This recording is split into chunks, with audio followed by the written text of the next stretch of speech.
For a while, when I was stepping outside during the day, I would look up and I would see clear blue skies.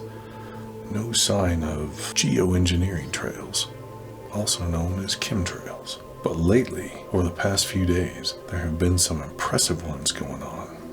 Yeah, they start out as a small trail, a relatively thin trail.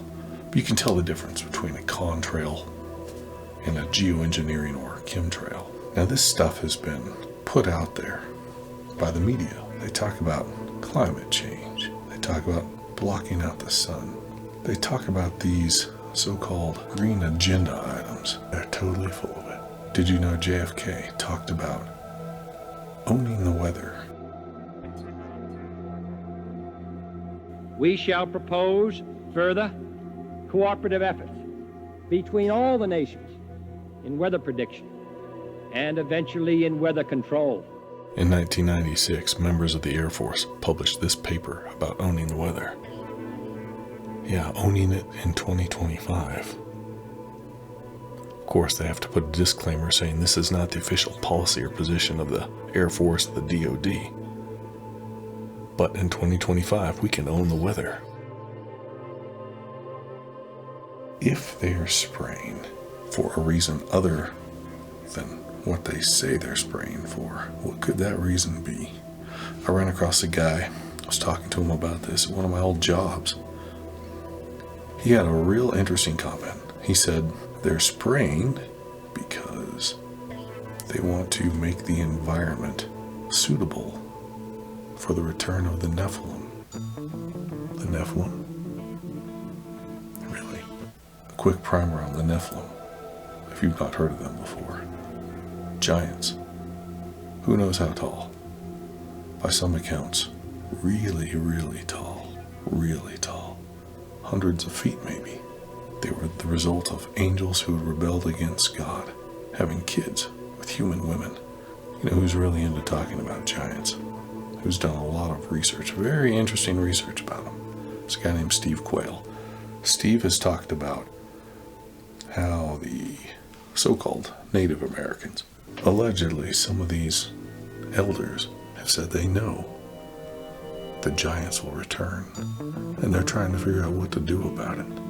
How big of things or creatures are we talking about? Could they squish the average-sized human like a bug? I don't know, it's a pretty wild claim, huh?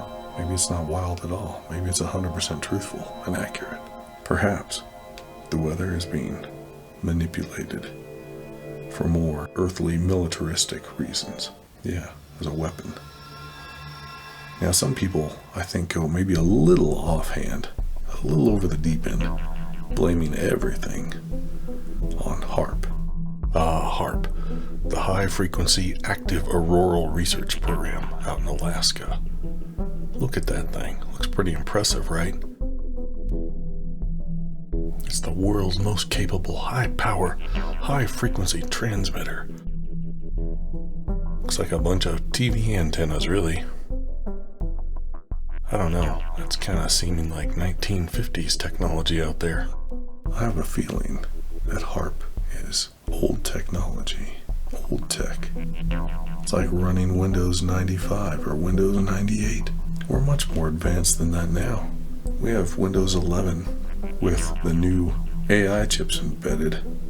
Will supposedly spy on absolutely everything you do. So if we have this kind of tech in little personal laptops, you think the people who can make currency out of thin air, notice I didn't say money, the people who can make currency out of thin air have any problem throwing it at research scientists to develop crazy wild tech to control things that we've never seen? Oh look, here's Bill Gates financially backing sun dimming technology, stratospheric controlled perturbation experiment, spraying stuff into the air. Here's an interesting website. This is map.geoengineeringmonitor.org. You can zoom in on different continents around the world, and you can sort over here on the right by, for example, solar radiation management, weather modification, other, and you can click on different spots and see details about different projects. Who knows how comprehensive this map is, but it's really interesting to look at and poke around and click on different items.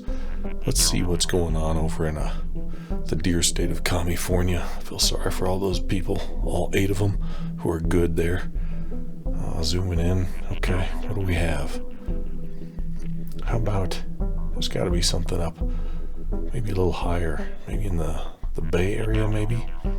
We'll take a look at that here. What is this? CMEX? Different spots. You can look at just little details by hovering over stuff or by clicking on things. Oh yeah, San Francisco. There we go. What's going on over here? Now these things are really interesting, the amount of detail that's provided when you click on something. CO2 capture process. Okay. Looking for more cloud seeding or atmospheric aerosol spraying. The Arctic Ice Project proposes to cover Arctic ice, land ice layer, floating reflective material to slow the melting of ice. So they're spraying crap out over the ice to stop it from melting. That's interesting. Where are they doing this? Allegedly, of course. Who knows? Who knows how accurate any of this stuff is?